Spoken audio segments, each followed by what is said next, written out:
নবীর সম্মানের কথা যখন হয় তখন কিছু লোককে খুঁজলি হয়ে যায়, চুলকাতে শুরু করে, এই নবীর শানের কথা চলে আসে, নবীর নাতের কথা চলে আসে, চুলকানি হয়ে যায়, চুলকাতে শুরু করে। এই জলঙ্গি থেকে এক যুবক আমাকে ফোন করে বলছে যে নবীর প্রতি সালাম ও কায়াম চলবে না। কি বলছে? সালাম ও কায়াম চলবে না, সালামও চলবে না, কায়ামও চলবে না। আর আমার পাশে আপনাদের ইমাম খতিব সাহেব মৌলানা নাঈম সাহেব বসে আছে। কিছুদিন পূর্বে আমার হোয়াটসঅ্যাপে একটা হাদিস নম্বর পাঠিয়েছিলেন, মনে আসলো? আমার হোয়াটসঅ্যাপে একটা হাদিস নম্বর পাঠিয়েছেন আপনাদের ইমাম সাহেব, আর আমাকে ফোন করে বলছেন, হুজুর এই হাদিস নম্বরে দেখেন তো যে তিরমিজি শরীফের হাদিস নম্বর আছে, যে এত নম্বর হাদিসে লেখা আছে যে আমার নবীর প্রতি যে সালাম কায়াম করবে ডাইরেক্ট জাহান্নামে যাবে। কাহা যাবে? জাহান্নামে যাবে। আচ্ছা বলেন যে সালাম পড়লে জাহান্নামে যাবে? হ্যাঁ, আমার নবীর উপরে দুরূদ পাঠ করলে পাঠ করনেওয়ালা জাহান্নামে যাবে? বলুন, কে জাহান্নামে যাবে? আমি তখন মৌলানা নাঈম সাহেবকে বললাম, কে রিপ্লাই তাকে উত্তরদার তাকে বলো, দলিল তো নম্বর হয় না, হাদিস নম্বর কি দলিল হয়? না, হাদিস দলিল হয়।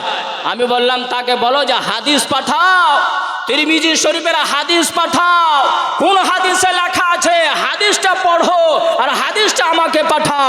হাদিস নম্বর দিলে চলবে না, আমি জানি হাদিস নম্বর কোন মৌলবি বলা হবে, আর ওই নাম্বারটা মুখস্থ করে সুন্নি মৌলবিরাকে পেরেশান করে, সুন্নি আলিমেরাকে পেরেশান।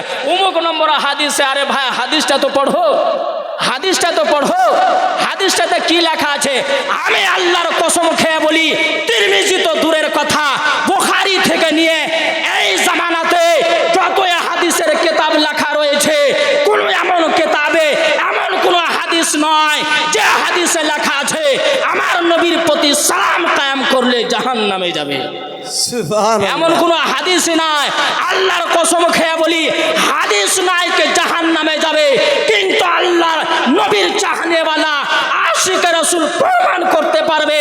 আমি এমন হাদিস দেখাতে পারবো যে হাদিস থেকে প্রমাণ হবে নবীর প্রতি সালাম পড়লে, নবীর প্রতি কিয়াম করলে জাহান্নামে নয় জান্নাতে যাবে। নারে রিসালাত হযরত মুফতি মাওলানা মোহাম্মদ তোফাজ্জল হোসেন নাইমি সাহেব, জলসা কমিটি। নবীর প্রতি সালাম পাঠ করলে জাহান্নামে যাবে না, কোথায় যাবে? জান্নাতে যাবে। কোথায় যাবে? জান্নাতে যাবে। আর আমি বলি, আচ্ছা বাবাজি একটা মাসলা বলবেন, আপনারা মাসলা বলেন, আমার প্রশ্ন আপনাদের উত্তর। আমি যদি বলি যে এই মাসলাটা হারাম, তো আপনারা বলবেন যে কোন কিতাবে লেখা আছে? কথা ঠিক না বাবাজি? আপনারা কি চোখ বন্ধ করে মেনে নেবেন? আমি যদি বলি সালাম পড়া হারাম, কায়াম করা হারাম, চট করে প্রশ্ন করবেন যে কিতাব দেখা, কোন কিতাবে লেখা আছে হারাম? আমি চিন্তা করছি যে আমাদেরকে সাধারণ ব্যক্তি এসে প্রশ্ন করে, হুজুর কোন কিতাব আছে, কোন হাদিস আছে? আর এই ওয়াহাবি সম্প্রদায়ের মৌলবীরা হাজারো হাজার বার বলছে যে নবীর প্রতি সালাম পড়া হারাম, কিন্তু ওরাকে কেউ যে জিজ্ঞাসা করে না যে দেখা যে কোন কিতাবে লেখা আছে যে হারাম, কেউ জিজ্ঞাসা করে না। শুধু সুন্নির কাছে প্রশ্ন, শুধু সুন্নি আলিমরাই উত্তর দিবে যে সালাম চলবে, কায়াম চলবে। আরে ভাই যারা হারাম বলছে তাদেরকে যেহেতু জিজ্ঞাসা করো যে ভাই কেতাব তো দেখাও, হাদিসের কোন কেতাবে লেখা আছে যে হারাম। আচ্ছা বলেন, কোনো বান্দা কোনো কামকে হারাম করতে পারবে? কথা বলেন, হারাম করতে পারবে না? হারাম করনেওয়ালা কে? আল্লাহ। হারাম কে করবে? আল্লাহ। হালাল কে করবে? আল্লাহ। আল্লাহ ব্যতীত নবী, আল্লাহর আদেশে নবী হারাম করবেন, আল্লাহর আদেশে নবী হারাম করবেন। এই ব্যতীত কোনো বান্দা কোনো কাজকে, কোনো আমলকে হারাম বলার কোনো বান্দাকে অধিকার দেওয়া হয়নি, কোনো বান্দাকে অধিকার নাই। কাজ আমলকে হারাম বলবে, অধিকার নাই।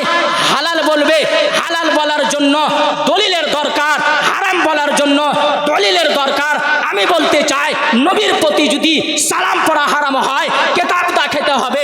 আমার নবীর প্রতি কায়াম যদি হারাম হয়, কিতাবে দেখাতে হবে।